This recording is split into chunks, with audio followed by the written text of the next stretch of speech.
Good morning, everybody. Welcome to Alan's Day. Well, Alan's Day consists of putting tongue and groove up on the ceiling. I just started this yesterday.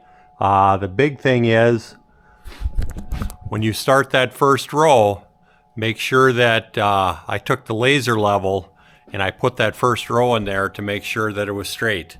Now that I got it straight, I'll keep moving up. But periodically check it with the laser level. So, what I'm using for wood, it's tongue and groove, knotty pine, and it's stained fruit wood is the color. And let me just show you the boards that I have. And I got these boards from Minnesota. Being down in Tennessee, I thought I'd be able to find some pine down here in this area. Couldn't find anything that I liked, so I had to order this. And the reason that it was hard to get is, if you notice on the splices, there's an extra groove on the end for splicing these together. Let me show you this. I had to find a wood that the ends were also tongue and groove, so that you just take this, it's got a groove in the end, and it just literally slides together, and then this will make your seam in there so that you don't have to splice on a stud all the time. If you got a splice on the stud, you've got saw cuts, it's a mess. I've put a few ceilings in there, and I will never put a ceiling in or work with tongue and groove unless I have the ends that are mitered. It goes up so much quicker and so much better. So just be attention when you're putting tongue and groove material up on walls or ceiling. That's definitely an option to make that splice like that. That wood is harder to find and it's a little more expensive. But it's definitely worth it. Now, another thing, when I ordered this wood, I ordered it in 6-foot lengths. These boards, they're all pre-stained and they're put together, all bundled up. And the reason I ordered 6-footers is to find a piece of wood that is 12 feet long or 10 feet or even 8 feet long that's straight. It's a challenge. So it's easier to put 6-foot material up and handle a few more pieces, but it goes a whole lot quicker than the longer wood trying to keep it straight. So that's enough about the wood. We got that. Now let me show you a little bit about the tools that I've got up here for putting this together. I have got a Milwaukee nailer. Now this is a finish nailer, and you've got a couple of different nailers to choose from. Finish nailers, sort of a generic term. You got finish nailers and brad nailers. The finish nailer that I have here, this is a 15 gauge nails. You can also get 16 gauge nails and also 18 gauge nails, and that's for the real fine work. So be aware of what you're getting. Just don't say I'm putting some finish nails in there. It's a generic term. Also, anytime you get the option when you're getting nails, I always choose the galvanized or stainless. Yeah, there's somewhat of a little bit of an upcharge for it, but in the long run, I haven't had luck with the other ones, especially if you end up using them outside somewhere. They start to rust on there pretty quick if you don't have a stainless or a galvanized nail. Now, the Milwaukee tool here. This does a wonderful job. I'm sure there's other brands out there that can do the same job, but this is what I use on here. So like I said, it's the 15 gauge finish nailer. And there's a part number on here somewhere. You'll have to look that up. So let me get started on here and get this put up. I got one pre-cut already here to fit up there, and got my wire here, and this just hooks into the groove. I've got that piece just put in place there. Tongue and groove is pretty easy. I like doing this better than drywall. Drywall and me just don't get along. Now once I've got the piece up in there, I take and I set it in place to make sure that this gap is tight all the way along here. And sometimes when you put a board up there, if you see that there's a gap in there and you got a warp in the board, go ahead and take that board out of there and use that for cutting up on the ends and find a straight one in there. So as I went through the pile there, I picked out of everything I did so far, maybe 3 or 4 boards that were just had a little bow to them. Don't try fighting them, use them in a different area. Now back to setting this in here. I just took a little piece that has a groove in there already. I set this up here and take my hammer,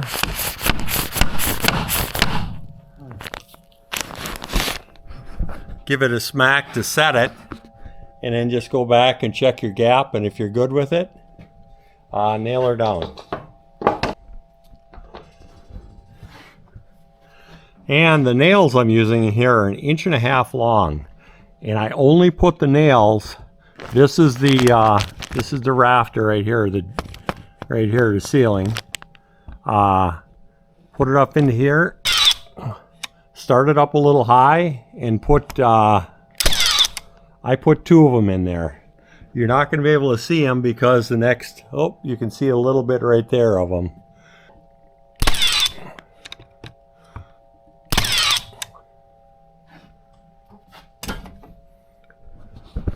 And just like that, you got a board up. Let me slide myself down and we'll get another one in. Now the way I've got this set up here is I've got scaffolding with, you can see outriggers on both sides here. Hopefully with these outriggers on both sides, I'm less likely to tip this over. If you've got the scaffolding without the outriggers on there, just be careful. Could get a little tippy, especially if you go too high. I wouldn't do it. But the way I got this set up now is I just take and grab a hold of something and I just pull myself along here, and I'm at the spot where I can drop another board in. And on this, since I had the outriggers on there, I was able to build myself a shelf that sticks over the backside the scaffolding here. So I could put everything on here, load up with my wood, and away we go. So grab a board, and now right up in here, this is the rafter right here. This is where I ended off. So going with these tongue and groove ends on here, I don't have to be fighting to try to line up the ends on a rafter. They lock themselves in there, so that's why it makes it so much simpler to have that end condition on there.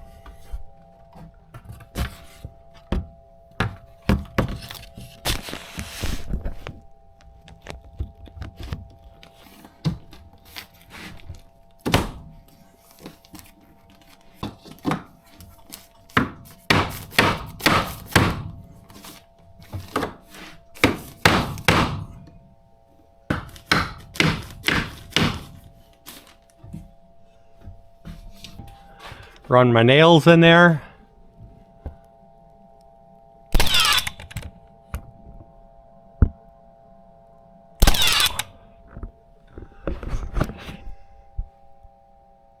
and repeat. So I've got the rest of that to do. It's going to be a while, so I ran this side out as far as I can go. I think I'm going to like that. I think Gene's going to like it too. It's going to work out pretty good. And the thing is, with the tongue in the groove, like I said, we don't have to deal with the seams because I got the special end cuts on there. I forgot the exact terminology for that. Maybe I'll look that up and put that on the screen here. And it's all pre-stained, no painting. So it's done. Let me switch over and I'm going to start that whole side over there. We're just ready to start the other side. Got that side as far as I can get it this morning until I can cut lights in. Now, over on this side here. As I mentioned before, you need to get that very first row in there exactly where it has to go. You got to do a little bit of math to make sure that you're going to end up at the peak where you got it, or pretty close. So I did all my gazintas and got the fancy Milwaukee laser level set up. And all I got to do is put the pieces in and follow that green line all the way down. Doesn't get any simpler than that.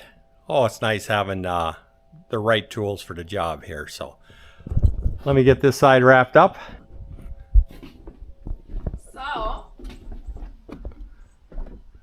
And give you a little tour. The sun's just starting to go down. Real nice day out here. See the ponies over there? They're just, we went for a ride today. That's why I didn't get much done today. So, one thing I forgot to mention. I put some foam, it's sill plate foam, along that edge there. And that's just this stuff, comes in a roll. It's very inexpensive. And the reason I did that is where the rafters connect to the top sill, putting insulation around there, it's a real challenge to get that 100% sealed up.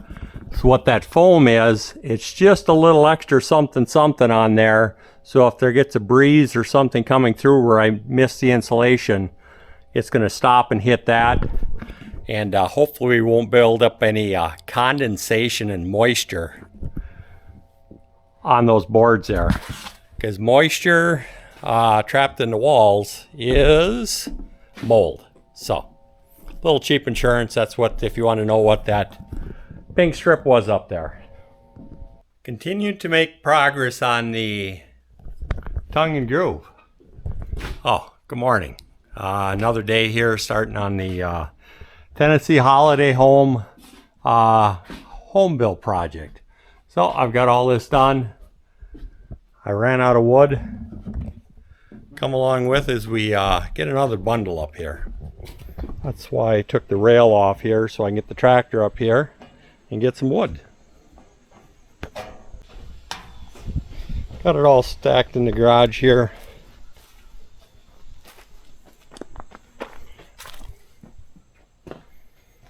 So here's the material that I've got. I bought extra material. Reason being, shipping on here was pretty expensive. And doesn't cost any more to get an extra with the shipping. So here's what we got. It's a 1x8, 6 feet long. Here's the part number. I don't know if that's part number, but it's fruit wood is the color on there. Well, let's get this loaded up.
Well, we got it up there. Now I just gotta bust the bundle apart and get it loaded up onto the horses.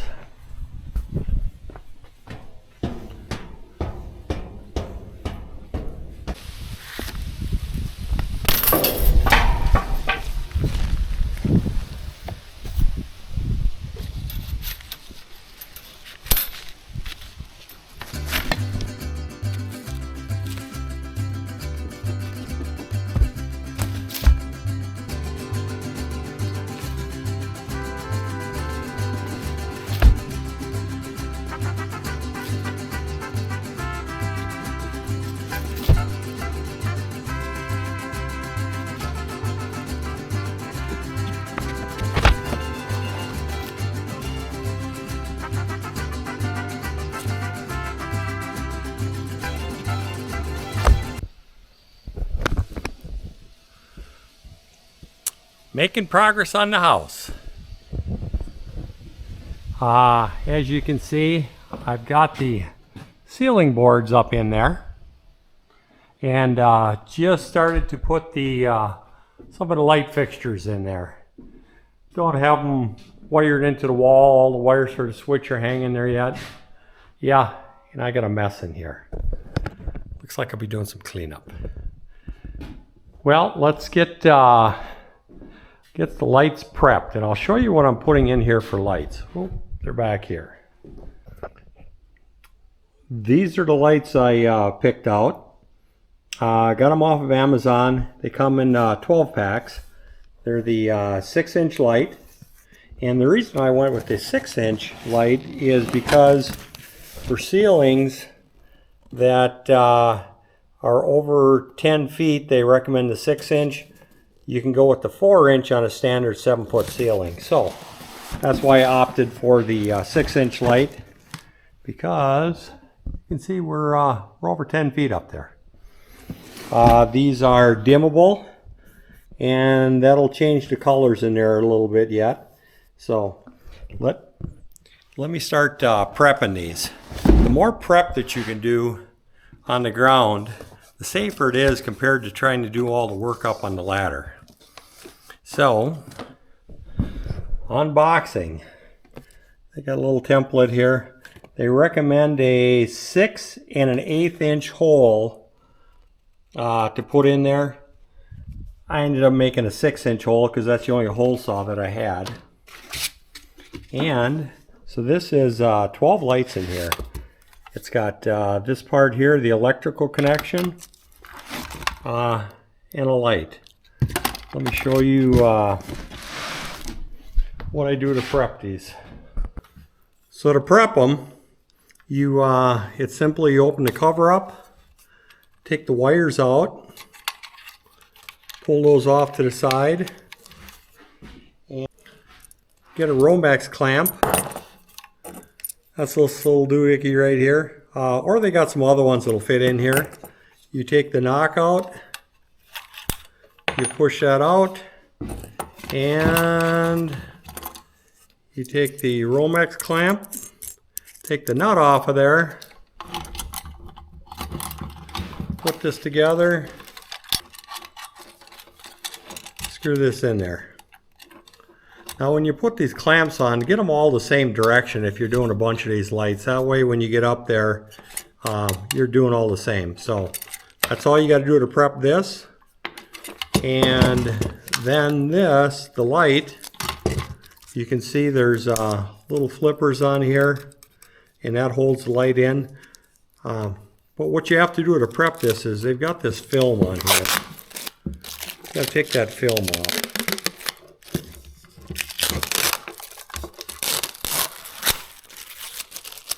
And that's it. It's ready to go.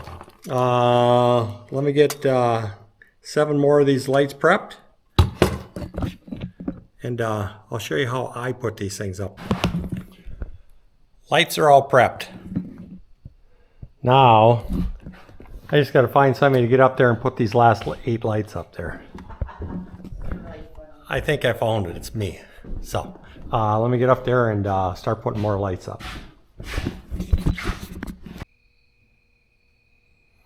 Well, let's get out to the house. I got one more light to put in. This is just a little glimpse of the outside. I think on previous videos I showed you we got the lights in. We put some solar lights along the side there. So the next step is finish off the ceiling lights on the inside. And what we've got on this side, we've got a couple more lights. I got to do a little work on the end there yet, cut some vents in. But for the most part, I think I got the outside done as far as it's going to get. And here's what I finished off. I've got all the tongue and groove into the ceiling, and I got the lights on this side wired up because I have the option, because I know where the switches are going. Got all the switches in there. They're just sitting there temporarily. I've got to finish wearing them in. Just got an extension cord going to them for now, so I got switches there, switches over there. Now, let me show you one last light that I got to put in there. Well, before we get started on the light, let me just fill you in a little bit on the ceiling there. As I mentioned before, these are 1 by 8 by 6 feet long. That is the size what they are. The actual width of those is 6 3/4 of an inch by a little less than 6 feet on there. But you can see these are the ones that all the seams, they line up, so you don't have to end up on a stud. Makes life a whole lot easier. And when you're putting the ceiling in there, I used 4 tubes of caulking, that latex caulking on there. Any place that you got a knot on the backside, or any place that a ladybug can get through, caulk it up. So take your time, caulk it up around all the junction boxes. That's all caulked up, so you don't have bugs, spiders, and dust coming down the ceiling there. So it turned out pretty nice. And by going with the pre-stained tongue and groove with the joints like that, yeah, you pay up for it, but what you save in labor, your time is worth something. So here's what we got, the last light. Well, let me show you how I put these fixtures in here. Now these fixtures, like I mentioned, are just this little puck that slips up in the hole there. Now, the old can lights, I put a lot of those in. I think those are somewhat obsolete, so be very careful when you start picking out lights that you get with the modern stuff.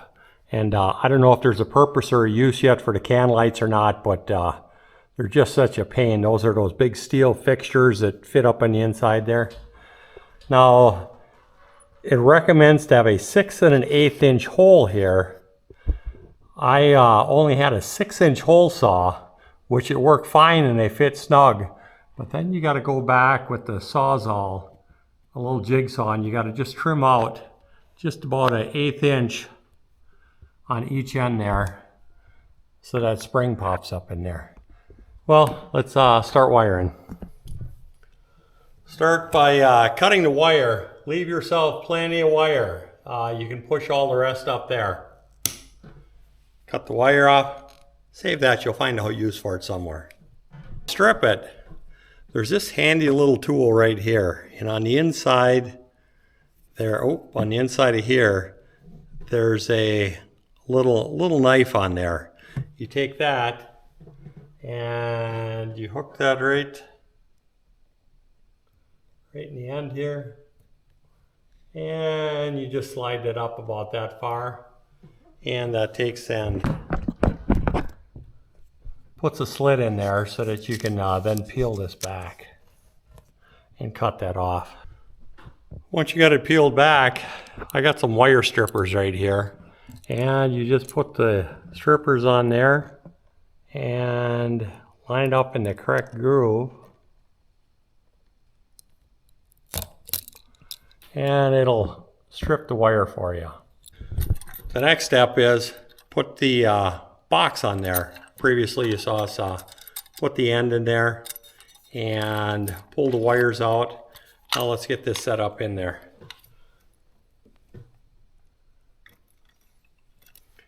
And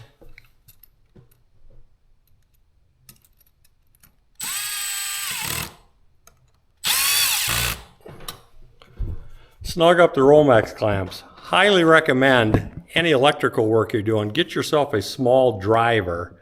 Turn the power down real low, and that'll take a whole lot of extra torque off your wrist by having to run all those screws in. So get a driver if you're doing electrical work. That Romex clamp tightened up on there. You can see that. Now the next step is they got a real fancy little clip right here. Just double check to make sure that these wires aren't loose. Give it the tug test.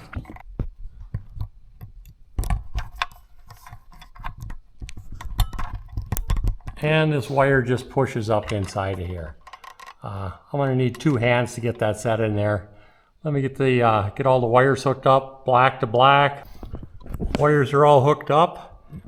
Take and squeeze them into the box. Just double check at this time to make sure that the wires are all in there, and check your colors one more time. And just shut the lid. And that's it. Doesn't get any simpler than that. Now this connector has to be plugged into the light, and you'll notice that there's a little indentation right here. Line that up with the other plug. And also there is a flat spot that you can feel on the top lined up here, right here. And there's a flat spot on the other plug that gets lined up too.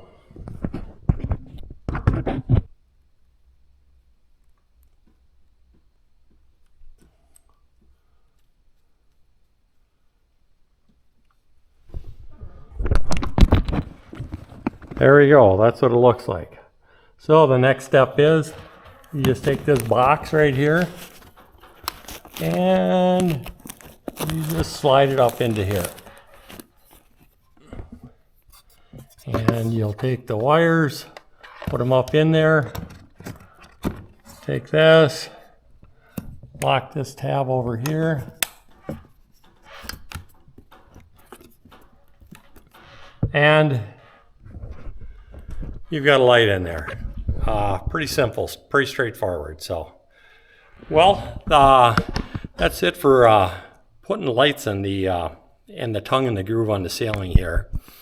So go back, take a look at some previous videos. You can see where we started with on there. But thanks for sticking around, and I hope this video didn't get too long for you. But talk to you guys later. Thank you for watching Alan's Day. Life is about making choices. Some things are already perfect. Some things you may choose to upgrade. This channel will show you both. Please like, subscribe, and share. Thanks again.